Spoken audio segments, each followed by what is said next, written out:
નમસ્કાર દર્શક મિત્રો, હું છું રૂપલ વણેચિયા. સંપૂર્ણ ન્યૂઝમાં આપનું સ્વાગત છે. બનાસકાંઠા એલસીબીએ દાંતીવાડા વિસ્તારમાંથી ભારતીય બનાવટના વિદેશી દારૂની હેરાફેરી ઝડપી પાડી છે. પોલીસે એક સ્વિફ્ટ ગાડીમાંથી કુલ રૂપિયા 5,81,848નો મુદ્દામાલ જપ્ત કર્યો છે.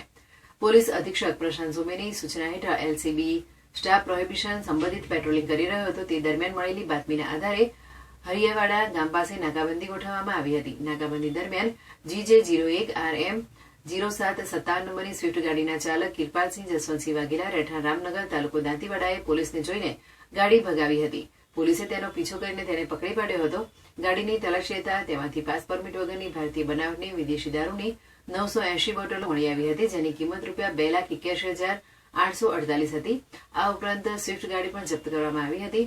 આમ કુલ રૂપિયા 5,81,848નો મુદ્દામાલ જપ્ત કરાયો હતો. પોલીસે દારૂની હેરાફેરી કરનાર કિરપાલસિંહ વાઘેલા તેમજ દારૂ ભરાવનાર અને મંગાવનાર ઇસમો વિરુદ્ધ દાંતીવાડા પોલીસ સ્ટેશનમાં કાયદેસરની કાર્યવાહી હાથ ધરી છે.